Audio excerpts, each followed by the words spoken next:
नमस्कार दोस्तों, आप लोग कैसे हैं दोस्तों। Airport authority of India apprentice recruitment 2025 की फुल नोटिफिकेशन आ चुकी है। जो भी छात्र भारत के अंदर आते हैं, ग्रेजुएट, डिप्लोमा या फिर आईटीआई, इन तीनों में से कोई भी डिग्री को आप रखते हैं तो उनके लिए बेहतरीन अवसर निकल के आ रही है, जिसके बारे में आपको बताएंगे और सारी डिटेल्स में क्लियर करने का प्रयास करेंगे। इसमें आपको क्लियर कर दे दोस्तों, एयरपोर्ट अथॉरिटी ऑफ इंडिया के द्वारा अप्रेंटिस के लिए वैकेंसी निकाली गई है। अप्रेंटिस की वैकेंसी कहते तो दोस्तों ये परमानेंट आपका नहीं होता है, लेकिन परमानेंट जॉब लेने का एक आसान तरीका आप कह सकते हैं, एक आसान रास्ता इसे मान सकते हैं। ऐसा हम क्यों बोले हैं, हम आगे क्लियर करेंगे। उसके साथ ही दोस्तों इसमें क्लियर के जो वैकेंसी निकाली गई है, ईस्टर्न रीजन में आपकी वैकेंसी होगी, जिसमें टोटल वैकेंसी क्लियर करें तो 135 पदों पर वैकेंसी रहने वाली है। इसमें वैकेंसी कम दी जाती है, लेकिन फॉर्म भी कम ही इसमें भराता है। ठीक है, क्या रीजन है हम आगे क्लियर करेंगे। उसके साथ ही दोस्तों इसमें फॉर्म जो है अप्लाई होना स्टार्ट हो चुका है। कहां से हम अप्लाई करेंगे, कब तक अप्लाई करेंगे, सारी जानकारी देंगे। बस वीडियो को एंड तक देखना है, समझना है। वीडियो सही लगे तो लाइक करके चैनल को सब्सक्राइब कर लीजिएगा। चलते हैं आगे और बात करते हैं इसमें भारतीय विमानपत्तनम प्राधिकरण, जिससे हम लोग इंग्लिश में एयरपोर्ट अथॉरिटी ऑफ इंडिया कहते हैं, इसके द्वारा ये वैकेंसी निकाली गई है। इसके अंदर ये वैकेंसी रहने वाली है। इसलिए वैकेंसी देखिए दोस्तों, नोटिफिकेशन तो ग्रेजुएट, डिप्लोमा या फिर आईटीआई अप्रेंटिस के लिए, इन तीनों कैटेगरी में आपकी अप्रेंटिस वैकेंसी आपकी दी गई है। कितना दिए गए हैं, कितने दिनों का ट्रेनिंग होगा, उन सभी चीजों को क्लियर करेंगे। इसमें सबसे पहला के लिए बात करें डिसिप्लिन की, तो दोस्तों ग्रेजुएशन के लिए, ठीक है, ग्रेजुएशन जो छात्र कंप्लीट किए हुए हैं, तो ग्रेजुएट में इसमें टोटल वैकेंसी आप देखें तो 42 सीट दिए गए हैं। और इसमें ट्रेनिंग पीरियड आप देखें तो दोस्तों ट्रेनिंग पीरियड आपका 1 साल का रहता है, किसी में 2 साल का रहता है, किसी में 2.5 साल का रहता है, लेकिन इसमें आप देखें तो 1 साल का आपका ट्रेनिंग पीरियड रहेगा। और इसमें जब तक आप लोग ट्रेनिंग करेंगे, इसमें मंथली स्टाइपेंड के रूप में 15,000 प्रति मंथ आपके अकाउंट में डायरेक्ट भेज दिया जाएगा। उसके साथ ही दोस्तों लोकेशन की बात करें, कहाँ पे हम लोग वर्क करेंगे, वर्क के लिए इसका रीजनल हेडक्वार्टर जहां पे भी है ईस्टर्न रीजन में, ईस्टर्न रीजन में कौन कौन सा जगह आता है, हम सारी चीजें पे क्लियर करेंगे। इसमें आपको दिया गया है, मतलब रीजनल हेडक्वार्टर जहां जहां होगा वहां पे आपको कहीं पे भी भेजा जा सकता है। ये चीजें समझ गए। अब सेकंड के लिए देखते हैं दोस्तों, डिप्लोमा के लिए, जो भी छात्र डिप्लोमा के हैं उन सभी के लिए 47 पोस्ट रखे गए। इसके लिए भी आपका 1 साल का ट्रेनिंग पीरियड रहेगा और इसमें आपको 12,000 प्रति मंथ स्टाइपेंड के रूप में दिया जाएगा। इसमें आप देखें तो दोस्तों लिस्ट आपको दिया गया है, इन सभी में से कोई भी जगह को आप सेलेक्ट कर सकते हैं, कहीं पे भी आपको भेजा जा सकता है। जैसे भुवनेश्वर देख लीजिए, कोच बिहार देख लीजिए, देवघर रहेगा, गया, ठीक है, वैसे ही पटना रहेगा, मतलब आप कहीं पे भी इसमें अप्लाई कर सकते हैं, कोई दिक्कत नहीं है। थर्ड के लिए बात करें तो यहाँ पे देख लीजिए आईटीआई ट्रेड के लिए दिया गया। अब आईटीआई ट्रेड के लिए कौन कौन सा होगा, तो computer operator and programming assistant, या फिर इलेक्ट्रिकल, मैकेनिकल या फिर इलेक्ट्रॉनिक, इन सभी ट्रेड में से कोई भी आप आईटीआई को रखते हैं योग्यता, तो आप लोग इस 46 पोस्ट के लिए एलिजिबल हो पाएंगे। और इसमें भी आपका ट्रेनिंग पीरियड जो होगा दोस्तों 1 साल का ही रहने वाला है। और इसमें भी आपको स्टाइपेंड जो दिया जाएगा 9,000 प्रति मंथ आपको दिया जाएगा। और इन सभी में से कोई भी जगह पे आपको वर्क करने के लिए दिया जा सकता है। जॉब लोकेशन आपको क्लियर कर दिए हैं। इसमें देखिए दोस्तों लास्ट डेट ऑफ एप्लीकेशंस की, तो ये फॉर्म पहले से स्टार्ट हो चुका है, जिसकी अंतिम तारीख क्लियर कर चुका है। 31/5/2025 तक आपकी ये फॉर्म चलने वाली है।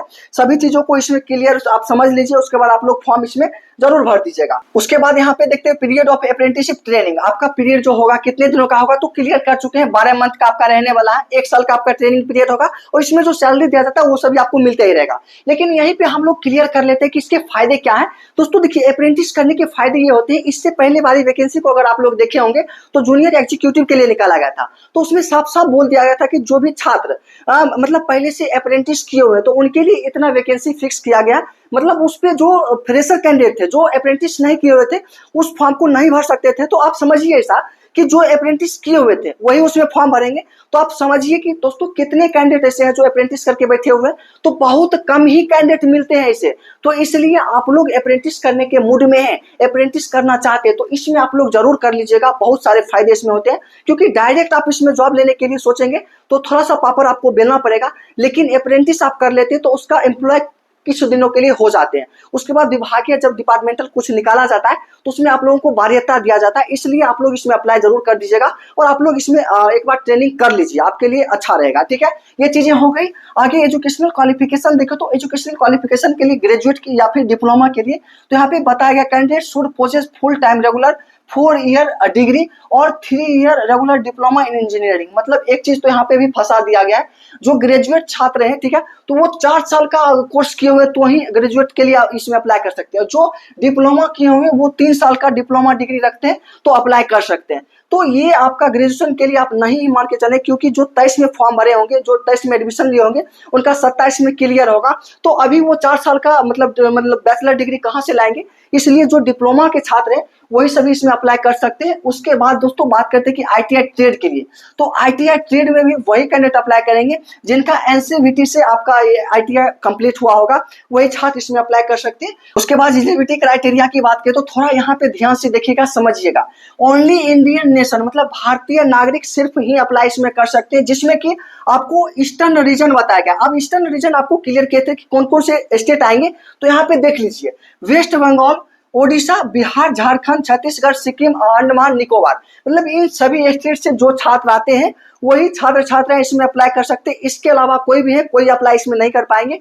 उसके बाद यहाँ पे देखिए दोस्तों, तो कैंडिडेट पास डिग्री या डिप्लोमा, कोई भी डिग्री या डिप्लोमा आप रखते हैं, इसमें जो अप्लाई करेंगे उनका 23 में कंप्लीट होना चाहिए, या फिर 23 के बाद जो कंप्लीट किए हुए हैं डिग्री या डिप्लोमा, वही छात्र इसमें एलिजिबल हो पाएंगे। ये भी आपको याद रखना है। उसके बाद एज लिमिट देखें तो मिनिमम तो आपको 18 वर्ष क्लियर कर चुके हैं, मैक्सिमम 26 वर्ष होना चाहिए, और वो भी एज कैलकुलेट किया जाएगा 31/3/2025 से। ठीक है, 31/3/2025 को मिनिमम 18 वर्ष, मैक्सिमम 21 वर्ष होना चाहिए। इसके अलावा जो SC ST OBC को जो छूट मिलता है वो अलग से आपको मिल जाएगा, उसके लिए आपको घबराना नहीं है।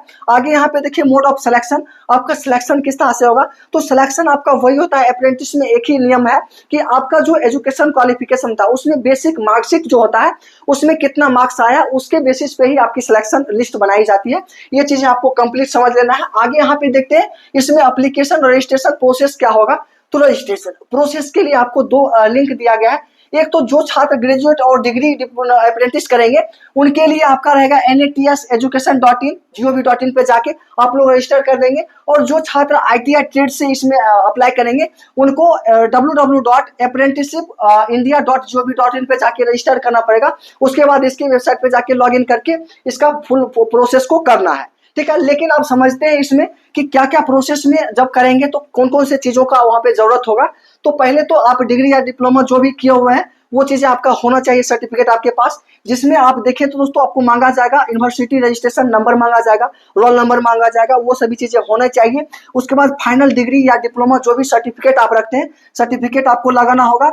वो इसके बाद दोस्तों नेम ऑफ कॉलेज यूनिवर्सिटी आपको दिखना चाहिए सर्टिफिकेट पे, वो सभी चीजें इसमें देने होंगे। परसेंटेज आपको कितना आया है, ब्रांच आपका क्या है, कहाँ से आप लोग ये स्टडी किए हैं। उसके बाद मंथ और ईयर आपको पासिंग कब कब किए हैं वो चीजें पूछा जाएगा। आधार नंबर आपका क्या है, बैंक डिटेल पूछा जाएगा।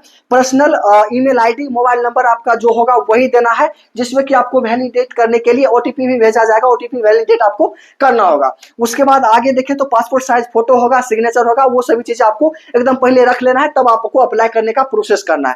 तो दोस्तों ये सभी चीजें आपकी रहने वाली है, आप समझ चुके हैं। इसमें सिलेक्शन जो होगा बेसिक बिना एग्जाम लिए हुए आपकी सर्टिफिकेट में जितना मार्क्स है उसके बेसिस पे आपकी सिलेक्शन लिस्ट बनाई जाती है। तो दोस्तों मुझे आशा है कि आपके लिए वीडियो हेल्पफुल होगा। वीडियो आपके लिए हेल्पफुल, वीडियो को लाइक करके चैनल को सब्सक्राइब कर लीजिएगा। ठीक है, फिर मिलते हैं अगले वीडियो में ऐसे इंटरेस्टिंग वीडियो के साथ। तब तक के लिए जय हिंद, बाय।